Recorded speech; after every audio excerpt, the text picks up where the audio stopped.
national anthem, all stirring stuff, and did that inspire Kajaya to perform the way he did in front of his home fans. Brilliant drive.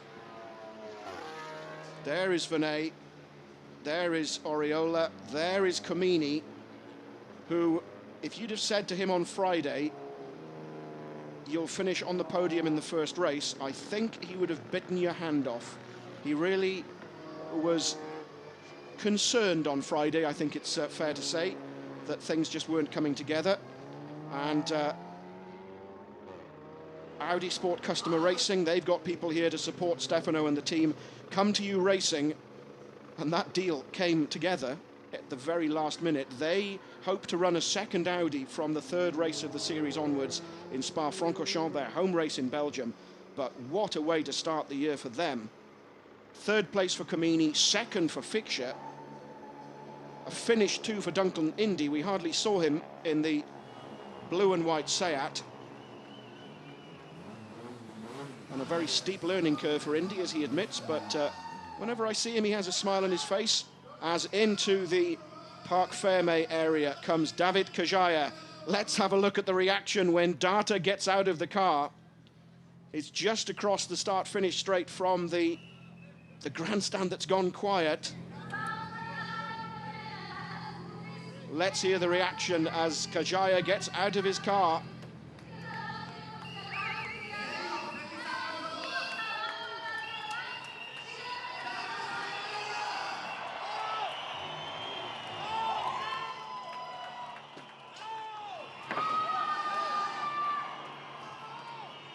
Don't fall off the car, Data. Please don't fall off the car.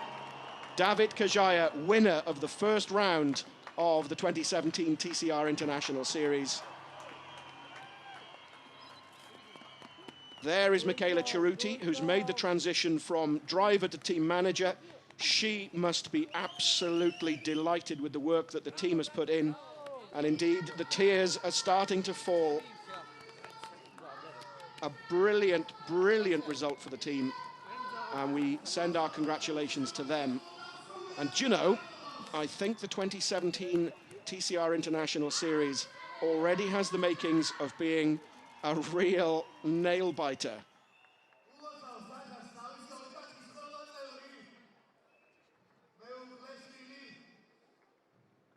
Let's take confirmation then of the results of this first of the rounds of the TCR International Series for 2017. David Kajaya wins from Ferenc Fixture. Stefano Comini finishes third. Roberto Colciago, Attila Tasci, Jean-Carl Venet, Pepe Oriola, Giacomo Altoe, Dusan Borkovic and Gianni Morbidelli are the men in the points. And it's these six men who won't take any points away from the first round here in Georgia.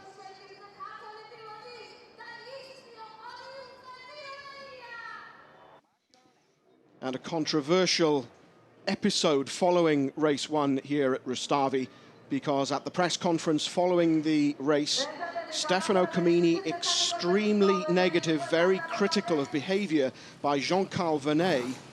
And you see there repairs going on to the Audi. Comini alleging that there was contact on the slowing down lap, which we didn't see.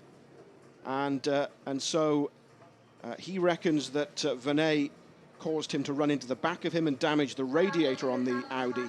So at the moment you see Comini there, fifth on the grid for round two. But if you look at the grid itself, you'll see that there's a gap on the third row. So the Audi's still not out. To be fair, Venet denied any accusation of braking so that Comini ran into the back of him. But I suspect that the rivalry between the two will go on all season. It's already started, and that is not what we wanted to see. After finishing on the podium in race one, Stefano Comini still in the pits, the bonnet up on the Audi. And the war of words between the two former teammates has already started. So for this second race here at Rustavi, a shake of the head. And does that mean that Comini will not take part in race 2. There's the man on pole position, 16-year-old Giacomo Altoe from Italy, in that stunning dark blue, the matte dark blue livery of the West Coast Racing Volkswagen Golf, the team having changed from the Hondas with which they contested the 2015 and 2016 TCR International Series. And alongside Altoe, a far more experienced adversary, Pepe Oriola, runner-up in 2015 in the 74 Seat, the Craft Bamboo Lukoil Seat Leon. So the first row of the grid then is Altoe and Oriola. It's Hugo Valente, who retired from the first race, and we understand it's because of suspension damage caused by that collision early in the race with Dusan Borkovic. But Valente and the team confident that they've got the car sorted. There is Valente just weaving behind his teammate Oriola. Gianni Morbidelli, fourth on the grid, so it's West Coast Racing, Craft Bamboo Lukoil cars on both the first 2 rows of the grid. Then it should have been Comini alongside Roberto Colciago, then Venet, then Fixture, and then the 5th row of the grid, Attila Tashi and David Kajaya, winner of race 1. Still the Audi sits up on the jacks. Can they get the car back down into the pit exit? He'll have to start from the pit lane. And indeed, there he goes. So, once the field goes through, they'll release Comini. He'll start from 16th behind the rest of the field. So, in fact, he will be starting behind Shota Abkajava in the 3rd of the Alfa Romeos. Once again, 15 laps, and as you can see, the rain has stopped. A drying track, but patches of dampness. The start absolutely critical, as Kajaya showed in the first race. Can Altoe repeat that feat and drive lights to flag from pole to victory in race 2? It would be a sensation, you have to say. Altoe already finishing one race ahead of his far more experienced teammate Gianni Morbidelli. We look down the field, so all 16 cars will take the start, albeit that Audi, the RS3 LMS of the Come To You Racing team, and Stefano Comini will start from the pit lane. His targets initially, Abkajava in the Alfa, Duncan Indy in the Seat, and then it's Pierre-Yves Cortals and Dusan Borkovic on the last but 1 row of the grid. The cars come round then to form up, headlights on, and I would say capacity crowd. It's only a capacity of around 8,000 or so at this circuit in Georgia, but they were entertained for the first race, and I'm sure the entertainment will continue in race 2. Altoe then on the right of your screen. Pepe Oriola lining up alongside him. Then it's Valente and Morbidelli. Colciago on his own in row 3. Then it's Venet and Fixture. Then Tashi and Kajaya. James Nash and Mato Homola. Borkovic and Cortals. Indy and Abkajava. As again the marshals run down. So a slight pause until we get the green flag. There is Comini's father on the left of your picture. And Francois Verbis, the team manager of Come To You Racing, on the right, just discussing that incident. And I'm sure the websites and the social media will be full of comments in the days to come. The marshal picks up the green flag. Again, it'll be all lights on, all lights off. There is the green flag. 15 laps await us in this second race of the 2017 TCR International Series. The lights go on.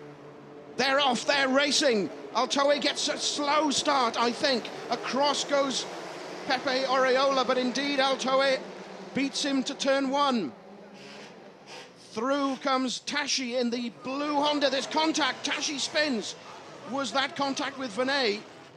Venet indeed tucks in behind Tashi. There is Morbidelli in the second West Coast Racing car behind Venet.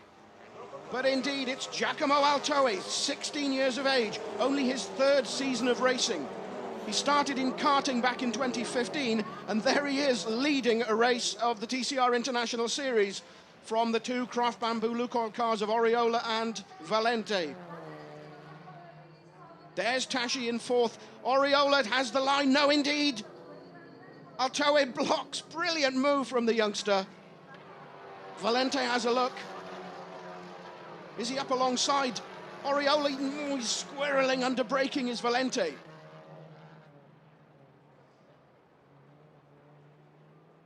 And Camini already a 9-second or so gap behind Indy at the back of the field. Tashi taking a look around the outside of Valente, but there goes Jean Calvenet up the inside of Tashi. Has the Volkswagen got the place? No, indeed. Tashi has the line for the right-hander. And there's our lead changing hands. It's Pepe Oriola and Hugo Valente going up the inside of Giacomo Altoe. The experience shows Altoe comes back, but Valente moves across to block. Altoe moves across. There is a safety car. Now, why, I don't know. I didn't see any incidents, and I'm not hearing any comments. The safety car picks up the field, and it is Pepe Oriola who is our new race leader. And I think he will have got neatly past Altoe, as did Hugo Valente, in plenty of time before the warnings of the safety car came out. So what is the problem? There is contact in the background. Nobody seems to have gone off.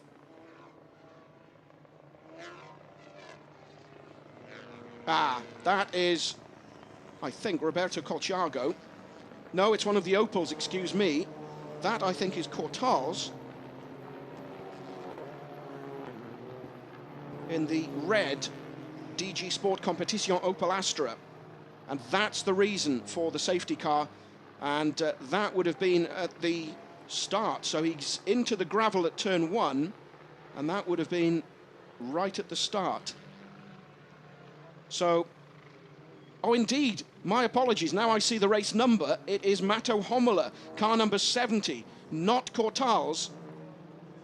And so the marshals swiftly getting the Opel out of the way, but just having beached itself in the gravel on the right-hander at turn 1. So fingers crossed this will be a very short safety car intervention. One of the Alphas is in. And that's the, potentially, was that the cause of Homola's excursion? And that, I'm pretty sure, was the car of Abkhajava. There is Homola out of the car and walking back to the pits.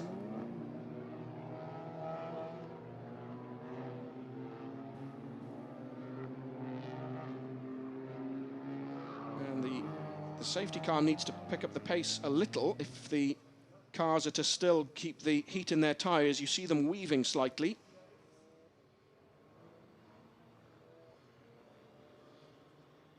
Now there was Fixture. Now he's dropped way back in the Seat Leon. The marshals just removing Oriola's car, Homola's car, excuse me.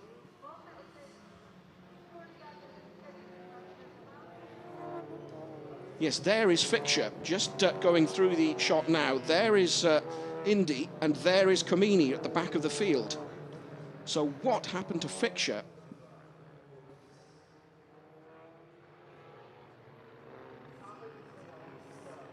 And the marshals lowering Homola's car down.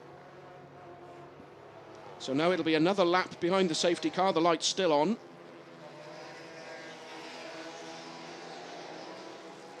And Fixture started from 8th on the grid, but he's just in front of Indy at the moment. So was he wrapped up in the incident that involved Homola?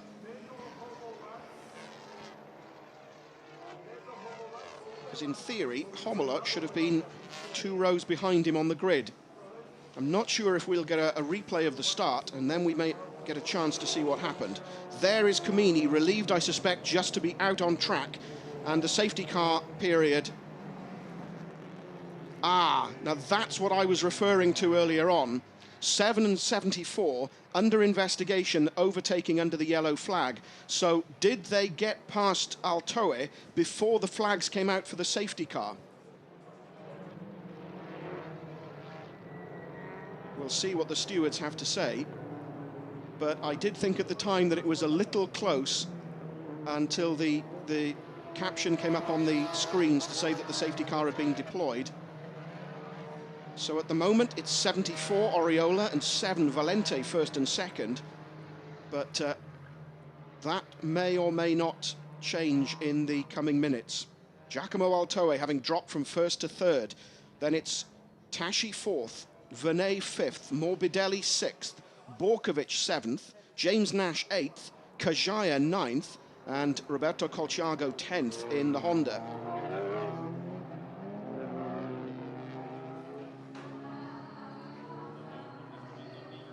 That's the scene inside the Craft Bamboo Lukoil garage. Safety car will be coming in this lap, so the lights will be switched off very shortly. The safety car will come in, and then we will be racing. 2 laps completed under the safety car. There we are, the lights are turned off. Radio messages to the cars saying prepare to start racing. But it's not until they cross the start line that they can actually start racing again. But it's all down to Oriola. The pace of the restart is all down to him. And he's conscious that, as the old saying goes, the first person you have to beat is your teammate. And Hugo Valente, his first appearance in the TCR International Series with Craft Bamboo Lukoil, right behind his teammate. Here they come then, up to the start line. And Altoe moves across. We're underway again as they turn into the right-hander at turn 1. Tashi then, just tucked in behind Altoe. There is Vernet. And there is Morbidelli. So everybody tightened up thanks to that safety car period. Vernet just running over the rumble strips on the outside of turn 2, that long, long left-hander.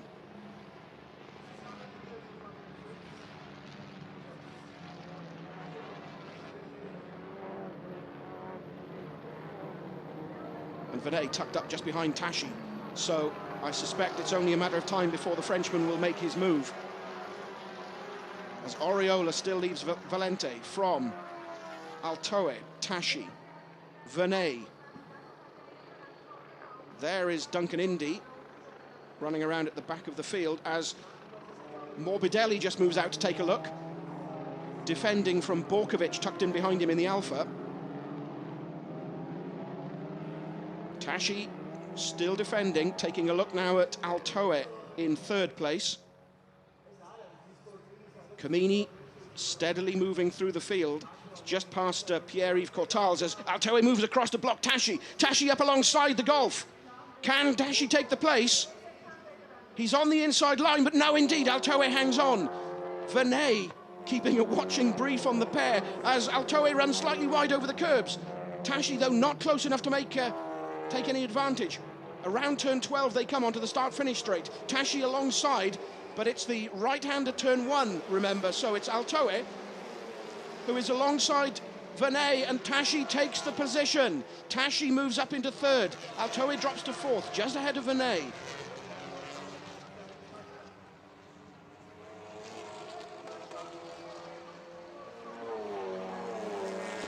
Behind them then is Morbidelli.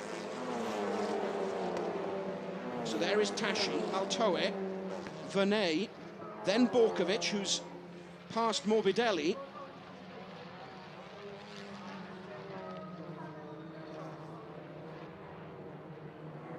Camini now just outside the points in 11th, and there goes Altoe. Ran wide and through into the gravel. I'm wondering if his tyres were shot, or was it a brief lapse in concentration from the youngster. There goes Oriola, Valente, Tashi now a gap to third.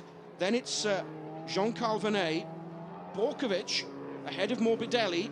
There is James Nash just tucked in behind the West Coast Racing Volkswagen.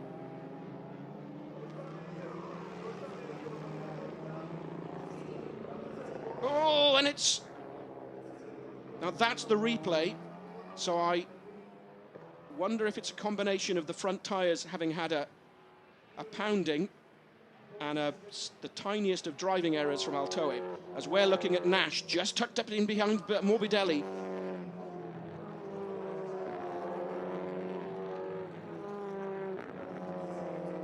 There is Camini on a charge. In the back of your shot, his next target, the Alpha of David Kajaya, our race 1 winner. So we start lap 6 of the extended race distance, 17 laps now, thanks to the 2 completed under the safety car. It's Pepe Oriola who leads Ugo Valente. 3rd is Attila Tashi. 4th is Jean-Carl Venet. 5th is Dusan Borkovic. There he is. Then it's Gianni Morbidelli with James Nash and Roberto Colciago threatening. Colciago just taking a look up inside Nash, but decides discretion, the better part of valor, just holds off. Let's keep an eye on this little battle for a little while.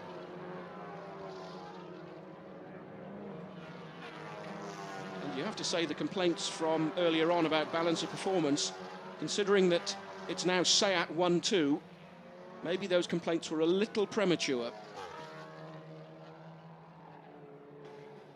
So there goes Tashi, Venet. There's the scrap, because Borkovic is clear of that scrap, I think. Air between Borkovic and Venet, and Borkovic and Morbidelli behind him. But that little tussle in the midfield is worth keeping an eye on. There is the matte black, matte dark grey and blue Audi in the back of your shot of Comini. I think he'll be happy just to salvage some points as we see a few raindrops on the camera lens. There's Fixture.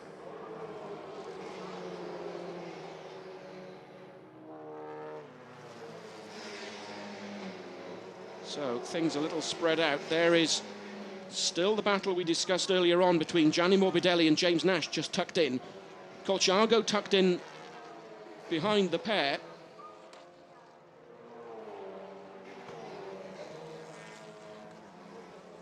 Fixture having made his way back up to 9th ahead of Kajaya. Cortals and Indy outside the points.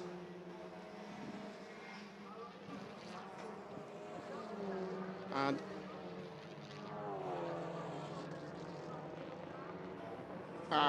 I was just about to say that I didn't believe where Comini was on the leaderboard, but that would be why.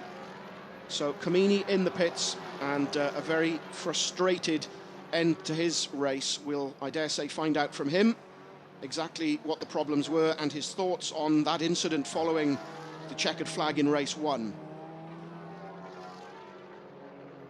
Nash dives up, down the inside of Morbidelli, just sees the gap and goes for it. So Nash takes the place from Morbidelli. So 6th place has changed hands. There's the confirmation. And Morbidelli now under threat from another very experienced Italian, Roberto Colciago, in the Honda. So there's Tashi, still 3rd. Venet, Borkovic, then Nash, and then Colciago just taking a cheeky little look up the inside of Morbidelli.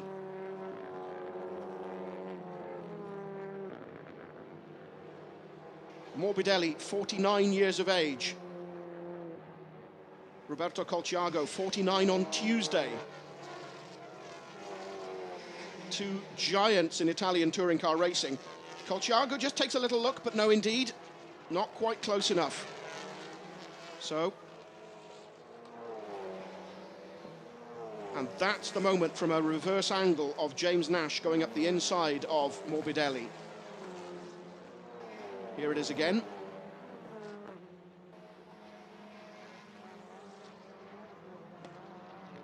On lap 8 then, there is Fixture.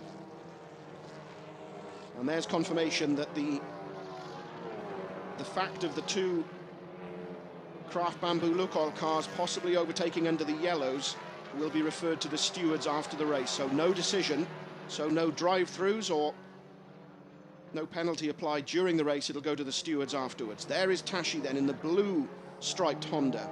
Venet, Borkovic in the 62 Alfa Romeo.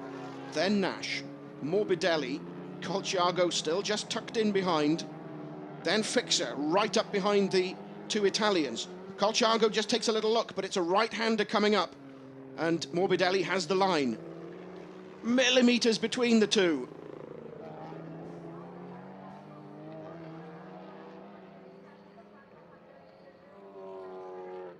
Colciago moves to the left of Morbidelli and takes the place. He has the line. He takes the place on the left-hander.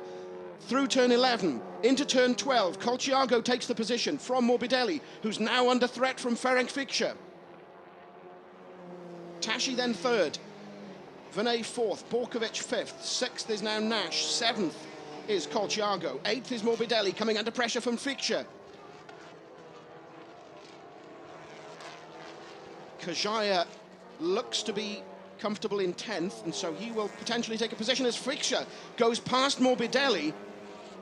Now, is there a problem? Are the tyres starting to go off on the Volkswagen? That seemed rather too easy. So, Fikscher in the Zeller Racing Seat Leon takes the position from Morbidelli. And this is what I mean. Just look at this. Morbidelli has the line, and there's the door opening. Thank you for that, says Fikscher, and through he goes. And Morbidelli then tucks back in, so I'm wondering if that was more of a here you go rather than a problem. And this is the moment where, yep, there it is. There's the moment where Colciago makes his move. So, our race leader on lap 9 of 17 is Pepe Oriola. His teammate, his new teammate, Hugo Valente, is in second. In third is Attila Tashi in the Honda Civic. Fourth is Jean-Carl Venet in the Leopard Racing Volkswagen Golf. And I'm breaking off because Homola's car's just gone past the window on a transporter, and there is quite a bit of damage to the rear of the car, which we didn't see when the car was being recovered. There is Kajaya looking at Morbidelli, and so Kajaya may well move up into 9th. There's the scrap just at the back of your shot. There is Kajaya's teammate, Dusan Borkovic. Problems in qualifying yesterday in Q1 with broken steering, but the team repaired it overnight. The car seems to be on song again today.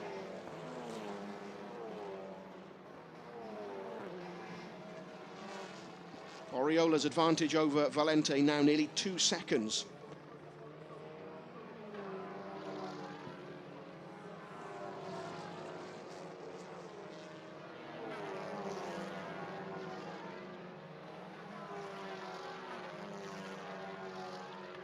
So Abkhazava already out, Kamini already out, and Mato Homola, as you saw earlier, already out. That's Nash taking a look up the inside of Dusan Borkovic. The pair now millimeters apart once again, so Nash has the tall Serbian in his sights.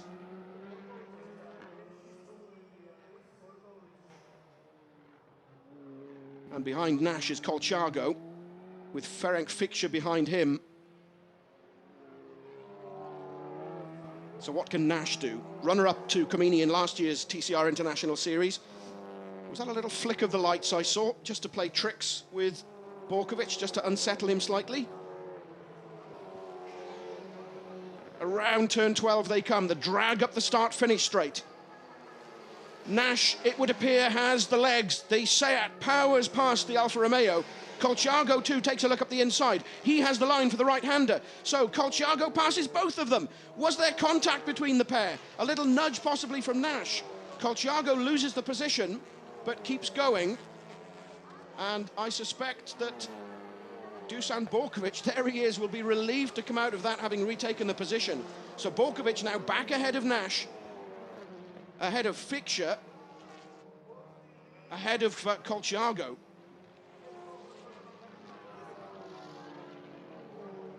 Let's take a look at that again. Nash on the right of your screen. Colciago, they slow. Do you know, I'm not even sure that there was contact. That may have just been last of the late breakers, just outbraking himself for that right-hander at turn 1.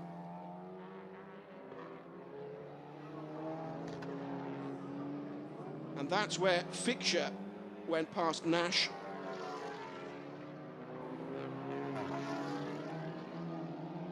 With Colciago behind. Phew. Confirmation then that Fixture has taken that place while we were watching the replay. There is that battle. Fixture ahead of Nash, ahead of Colciago. And it's Morbidelli, probably around half a second or so behind. There he is in the background in the blue car. There is Kajaya, just taking a look up the inside, as does Colciago with Nash, but not close enough. So Fixture then 6th, Nash 7th, Colciago in 8th, Morbidelli 9th, Kajaya 10th, but no position changes at the top of the leaderboard. As we look at a relieved Dusan Borkovic, Fixture, Nash, Colciago, through turn 1 and into this long left-hander at turn 2.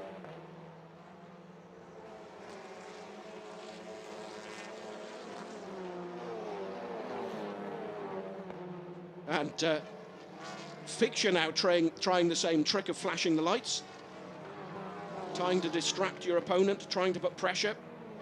So race leader then, Pepe Oriola, a 4-second advantage now over Hugo Valente. There is Tashi.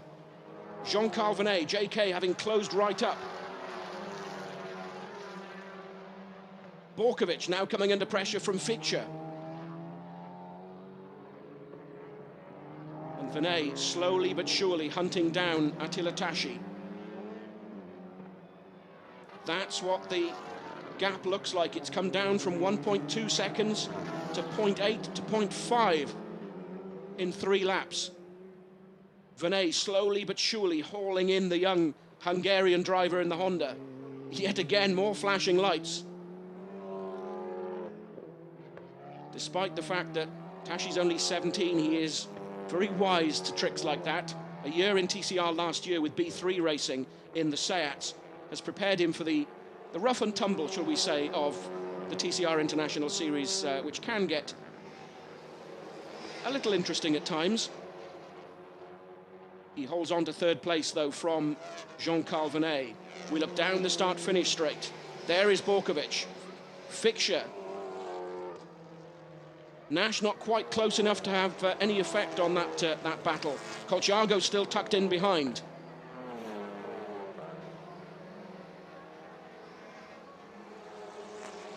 Fixture now tucked in just behind Borkovic. That will be the battle to watch as Kajaya moves to the right of Morbidelli. Not close enough to take the position. And that's the scrap at the lower half of the top 10. Fixture moves right up behind Borkovic. The Alfa has been cocking its rear wheel up at that corner all weekend. You can see the rear right tyre just in the air, coming over the curbs. So there is Valente. There's Tashi, still under pressure from Venet. This is the scrap we need to watch. The long gap down to Borkovic. Ferenc Fixture just tucked in behind. Nash has also closed up. Those 3 now running together. The slightest mistake by Borkovic will let 1, possibly 2 go through, as Nash takes a look up the inside of Fixture, who moves from attack into defence.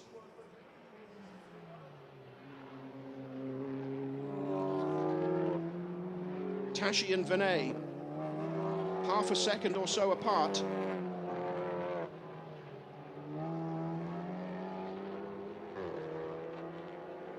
Oriola now on lap 14. Long gap back to Valente. Tashi. Jean-Carl Venet just a little bit too far behind to have any effect.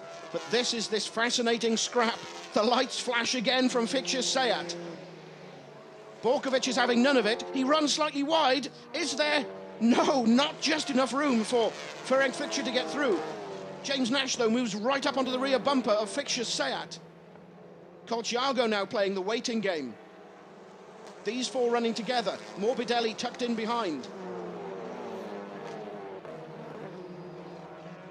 There is Kajaya right at the back of that little train of cars. So that's the battle for 5th, 6th, 7th, 8th, 9th and 10th positions. There is Kajaya, still holding his own after that brilliant drive in race 1 to take the lights to flag victory, to the delight of the fans. And the gap between Vinay and Tashi still looks to be about the same. Fixture just takes a little look up the inside, as does Nash, but no, indeed, nothing changes. Colciago, Morbidelli and Kajaya at the end of that train, the back of the train, as Nash once again takes a look up the inside of Fixture, who locks up ever so slightly.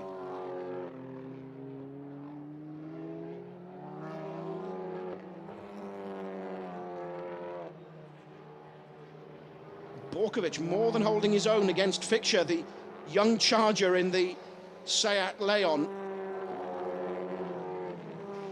Nash takes a look up the inside as they go around turn 12. Now, this will be interesting. Seat versus Seat.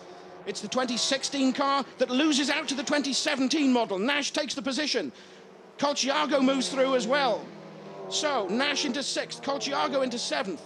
Ferenc Fixture down to 8th, ahead of Morbidelli and Kajaya. So all change. Ferenc Fixture just takes a little look. Was there a tap there? Immediately, Colciago possibly in trouble. Borkovic away cleanly. Nash. Kajaya now alongside, and he's taken the position from Gianni Morbidelli. And so, David Kajaya moves from 10th into 8th. Fixture is the man that has struggled. It would appear that he's back on the go. Let's just take another look at that, because there is contact. Colciago backs off. There is contact there, and off goes Fixture.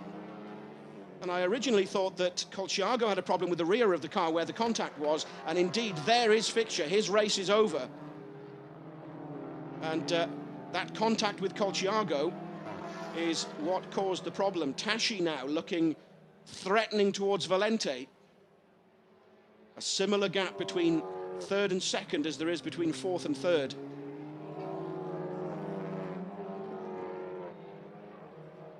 So, couple of laps remaining. Pepe Oriola, his lead is now 4.3 seconds over Hugo Valente. Attila Tashi still 3rd. Jean-Carl Venet 4th. Dusan Borkovic 5th. Nash is 6th. 7th is Colciago, as Venet tries to go around the outside. I don't think that was really on. So Colciago 7th, Kajaya up to 8th, Morbidelli 9th, and Pierre-Yves Cortals in the points in the Opel Astra.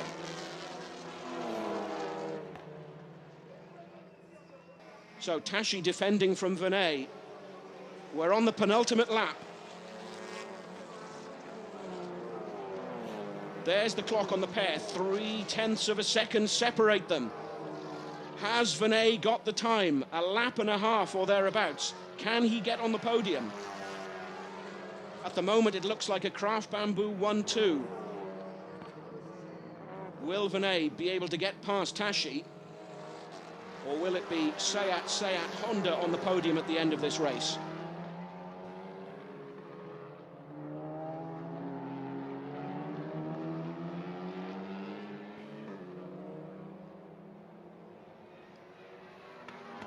Now, indeed, a similar gap from 0.3 to 0.4.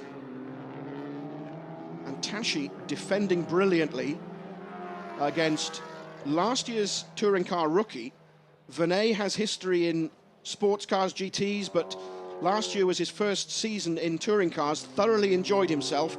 Got involved in a few scrapes, I think it's fair to say. And it may well be, judging by the comments from Comini, that he's already involved in one at the moment. So car 55, which is Fixture, is causing yellow flags, not surprisingly. He's on the outside of turn 1 in the gravel. So they'll come through this sector unable to overtake. As we look back towards Borkovic, Nash and Colciago running together. Kajaya still ahead of Morbidelli. And Colciago moved past Nash, but almost lost the place again. as Kajaya takes a look up the inside of Nash as well. So the position changes. Colciago takes 6th away from Nash on this last lap of the race. Nash not very happy about it, flashing his lights in frustration. Colciago then says, no way, that's my position, James. Fair and square. Colciago then ahead of Nash, with Kajaya threatening. Morbidelli, a slight gap behind. Let's just take a look at that again. Colciago diving up the inside of Nash. Nash turns in to find the Honda there. Looks like he's going around the outside, but this time Colciago didn't make the same mistake of the late braking, judged it to perfection and takes the position. Much to James Nash's frustration. There are Nash's two teammates. Oriola leads from Hugo Valente. Attila Tashi flashing his lights in 3rd. Venet is still 4th. Then there's a gap to, should be Dusan Borkovic. Yes, it is in the Alfa Romeo. Then Colciago. Then James Nash. Then Kajaya, as Pepe Oriola takes the checkered flag from Hugo Valente. 3rd is Tashi, brilliant drive from him, holding off Jean-Carl Venet. And so it's Oriola, Valente, Tashi, Venet, then it's Borkovic, then Colciago, Nash, Kajaya, and Morbidelli, with Pierre-Yves Cortals. Pilou taking 10th and 1 point for DG Sport Competition, and the Opel Astra scoring its first TCR international points. Well, we saw a dramatic, thrilling battle in the first race for the first 4 positions. The first 2, I don't think were in any doubt, although the stewards may well have something to say about that after the race. But some thrilling battles for 3rd and 4th, and for 5th, 6th, 7th and 8th. But Pepe Oriola will be relieved to have got his season off to a good start. There are the 3 red and white Craft Bamboo Lukoil Seats running together. They are going to be a tough team to beat for the team's trophy this year. But I have to say, there's Richard Coleman, team principal on the right-hand side, Andrew Chisholm, who's the team manager. Who knows what kind of decisions are going to have to be made towards the end of the season if these 3 guys are all in with a chance of the title. I don't envy Andrew that call, but it's a long, long way away. We've just had 2 of the races in the TCR International Series. It seems as though we're in for an exciting season, to put it mildly. Pepe Oriola has already stamped his claim to be right up there in the battle for the driver's title. He started last year brilliantly. He started this year with a win in race 2. And Colciago under investigation for overtaking under the yellow flag, because of course that will have been the turn 1 incident involving fixture. So did Colciago overtake James Nash under yellows? That too will go to the stewards.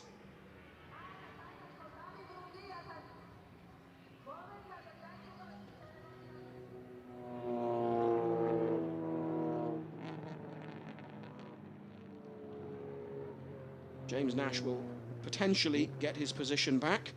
But incidents involving all 3 of the Craft Bamboo Lukoil cars, Oriola and Valente, for overtaking under the yellows, which saw the safety car come out because of Homola's incident at the start of lap 1.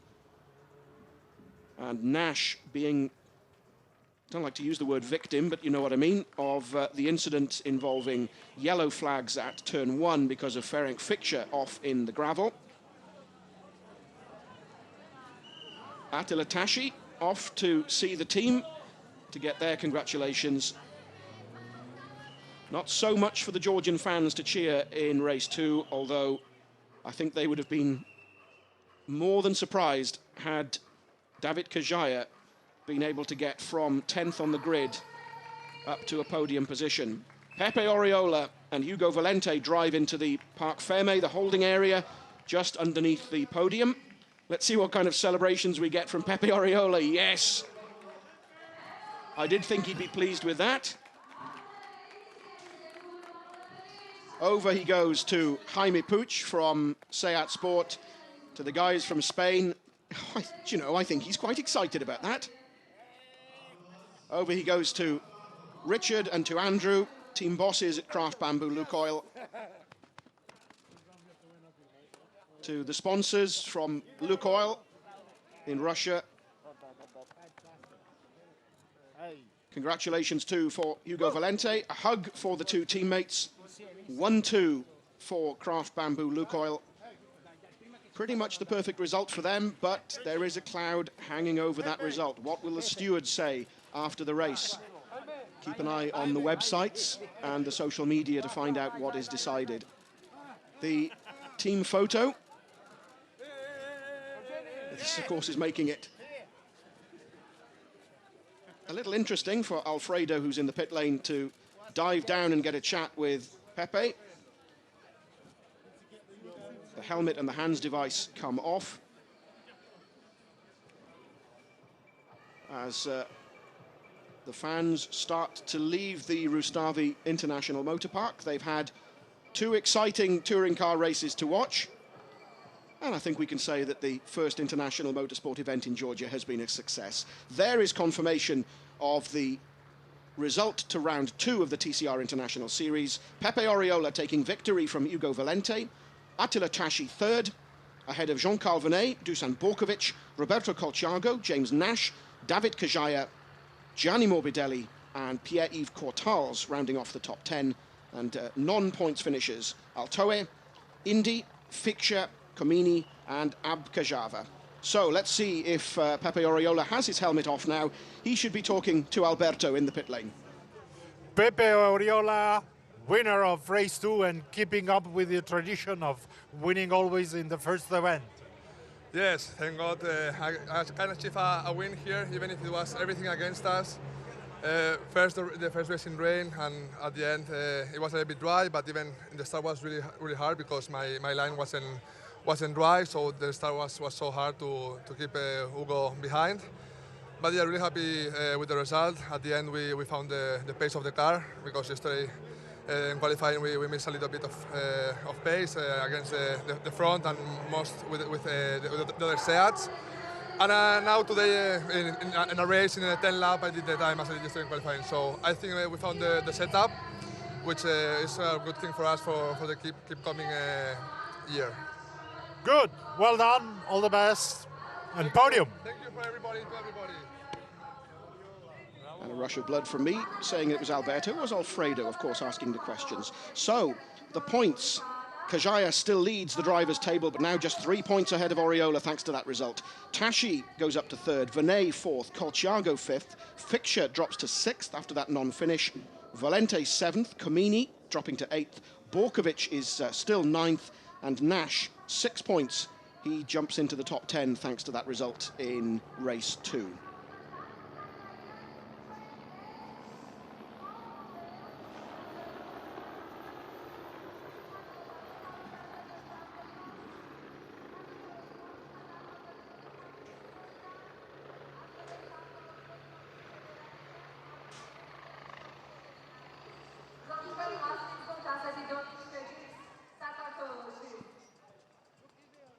And once again, a mix of brands represented in the results. Seat 1st and 2nd, Tashi in the Honda 3rd, Venet in the Volkswagen, Borkovic in the Alfa, and then the other Honda of Colciago. So a good start to the season, I think, for the majority. I suspect that Comini would have other things to say about that, but he's never backwards in coming forwards, and so you'll be able to follow Comini's thoughts, I'd have thought, on social media in the coming hours. I saw it, but I wasn't really saying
And so to the podium for race 2. There is a delighted Attila Tashi, just 17 years of age, and a podium finish for him in the first event of the season. Hugo Valente rounds off his first event with the Craft Bamboo Lukoil team with a second position. But here is our second winner of the season, a familiar sight at the top step of the podium for Pepe Oriola from Spain and Craft Bamboo Lukoil and the Seat Leon.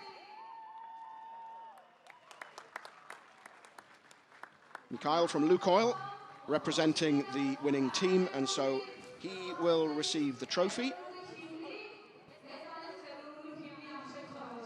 But first, the Spanish national anthem.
And the trophy is presented by Georgi Ngebreshvili, the Minister of Internal Affairs. The first trophy goes to our race winner, Pepe Oriola. The next trophy, I'm hoping, will go to the winning team. Indeed it does.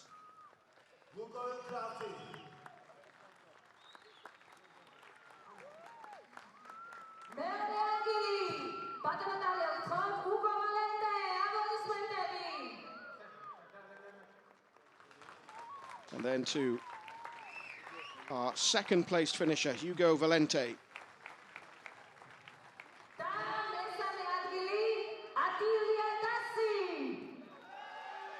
And you can hear the cheers for Attila Tashi, who holds the trophy up for third place. The champagne bottles in place this time.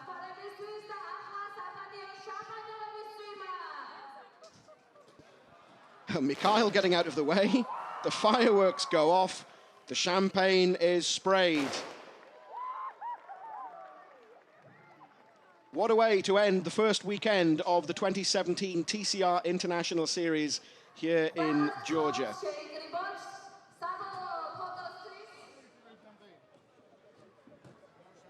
Two very different race winners. David Kajaya in race 1, Pepe Oriola in race 2. Two very different races in character. The thrilling battle at race 1 and the position changes in the middle of the field in race 2. But it's been a great start to the season here in Georgia, and we have to say thanks to our new friends for looking after us so well here at the Rustavi International Motor Park.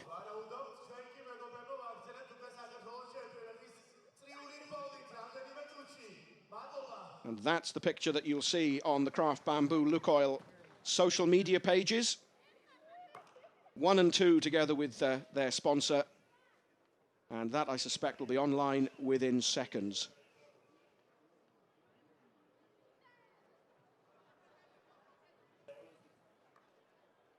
So thanks to you for your company.